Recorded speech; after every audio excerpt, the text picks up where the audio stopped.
NEET UG के मामले को लेकर कांग्रेस का जो धरना प्रदर्शन है वो सड़कों पर अभी भी जारी है। एनएसयूआई के बाद अब देखा जा रहा है कि कांग्रेस की युवा इकाई इंडियन यूथ कांग्रेस भी जो है इस मामले को लेकर धरना प्रदर्शन करने के लिए सड़कों पर उतर गई है। इस समय मैं आपको तस्वीरों में दिखाना चाहूंगा कि मैं इंडियन यूथ कांग्रेस का जो रायसीना रोड स्थित मुख्यालय उसके बाहर की तस्वीरें आपको दिखा रहा हूं, जहां आप देख सकते हैं कि कैसे आईवाईसी के जो कार्यकर्ता है नीट यूजी 2026 के मामले को लेकर यहां पर भारतीय जनता पार्टी सरकार और साथ ही शिक्षा मंत्री धर्मेंद्र प्रधान को घेरते दिख रहे हैं। और देखा जाए तो यहां पर कांग्रेस के कार्यकर्ताओं का कहना है कि धर्मेंद्र प्रधान इस्तीफा दे, क्योंकि अभी देखा गया कि 3 मई को जो 22 लाख छात्रों ने नीट यूजी का एग्जाम दिया था उसका पेपर लीक हो जाता है, जिसके बाद इस पेपर को एनटीए यानी कि नेशनल टेस्ट एजेंसी कैंसिल कर देती है और साथ ही इस मामले की जांच सीबीआई को दे देती है। और कल से देखा जा रहा है कि कांग्रेस की जो छात्र इकाई एनएसयूआई है इस मामले पर धरना प्रदर्शन कर रही है और अब साथ ही इंडियन यूथ कांग्रेस ने भी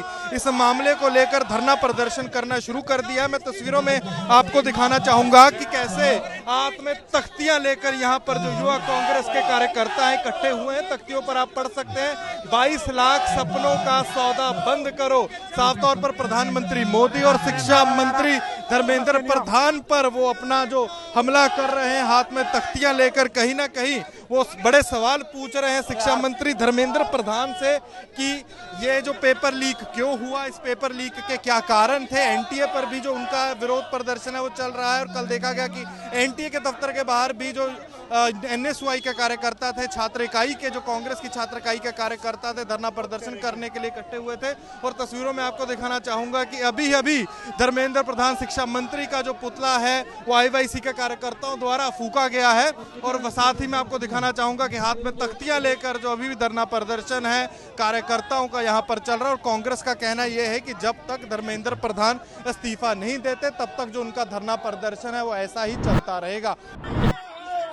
बड़े शर्म की बात है कि भारत देश में 90वीं बार कोई पेपर लीक होता है मोदी सरकार के समय पे। हर बच्चे से 1700 रुपए लिए गए, लेकिन उसके बाद 250 करोड़ रुपए इकट्ठा होता है, लेकिन फिर भी इस देश में नीट का पेपर ठीक तरीके से नहीं करवा पाते। कौन इसकी जिम्मेवारी लेगा? कब तक ये भविष्य बच्चों का आप गिरवी रख देंगे? खुलेआम इसके अंदर जेडीयू के पदाधिकारियों की शामिल होने की तथ्य पुख्ते सबूत हैं, उसके बावजूद कोई गिरफ्तारी नहीं होती, कोई इन पर एक्शन नहीं लिया होता। वही पुराना पेपर लीक माफिया तो 2024 में भी एक्टिव था, 2017 में तेलंगाना मेडिकल लीग में शामिल था, 2014 के अंदर एम्स मेडिकल पेपर लीक में शामिल था। उसके बावजूद कोई कार्रवाई नहीं है। बड़े शर्म की बात है। आज जवाब मांगने आए इस सरकार से कि कब तक इस देश में पेपर लीक होंगे और कब तक बच्चों का भविष्य गिरवी रख देंगे।